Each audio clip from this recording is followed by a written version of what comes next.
ভোটের আগেই বিজেপিতে বদলে যাচ্ছে রাজনৈতিক সমীকরণ। পুরনো বিবাদ দূরে সরিয়ে আরও কাছাকাছি আসছে দিলীপ ঘোষ, শুভেন্দু অধিকারী। তেমনই জল্পনা শুরু হয়েছে গেলুয়া শিবিরের অন্দরে। গত কয়েকটি বৈঠকে তেমনই দেখা যাচ্ছে। রাজ্য বিজেপির জনপ্রিয় দুই নেতা শুভেন্দু অধিকারী ও দিলীপ ঘোষ। একজন প্রথম থেকেই বিজেপির সদস্য, সংঘ পরিবার তাকে পাঠিয়েছিল বিজেপিতে। আর দ্বিতীয়জন অর্থাৎ শুভেন্দু অধিকারী দলবদল বিজেপি নেতা। তিনি তৃণমূল থেকে বিজেপিতে এসেছেন, যদিও বর্তমানে তিনি রাজ্য বিজেপির অন্যতম মুখ, রাজ্যের বিরোধী দলনেতাও। অন্যদিকে বর্তমানে বিজেপির কোনো পদে নেই দিলীপ।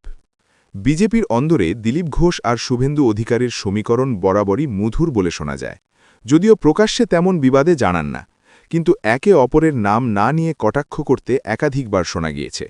কিন্তু বিধানসভা ভোট সম্মুখে, আর সেই কারণে বিজেপি সূত্রের খবর, দিল্লির চাপে কিছুটা হলেও সমীকরণ বদলাচ্ছে বিজেপির অন্দরে। কাছাকাছি আসছেন দিলীপ ঘোষ আর শুভেন্দু অধিকারী। গত ২৭ থেকে ২৮ জানুয়ারি বিজেপির সর্বভারতীয় সভাপতি নীতিন নবীনের কর্মসূচি ছিল দুর্গাপুরে। সেখানে একই মঞ্চে উপস্থিত ছিলেন দিলীপ ও শুভেন্দু।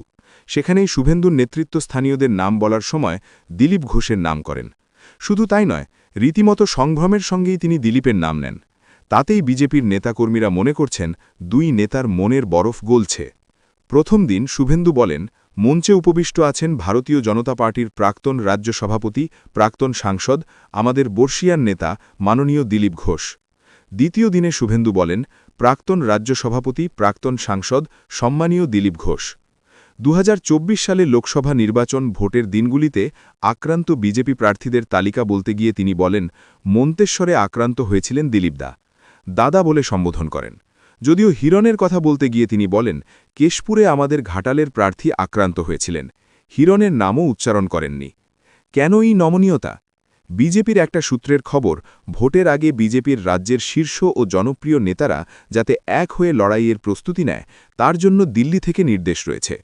অন্যদিকে আগেরবার কলকাতায় অমিত শাহের বৈঠকে ডাকা হয়েছিল দিলীপ ঘোষকে। তাতেই দলের সর্বস্তরে বার্তা পৌঁছে গিয়েছিল দিলীপ ঘোষের প্রাসঙ্গিকতা সম্পর্কে। অন্যদিকে দিলীপ ঘোষও আগের চেয়ে সংযত হয়েছেন। দলীয় কর্মসূচিতে ডাক না পাওয়াতেও তিনি কোনো মন্তব্য করছেন না।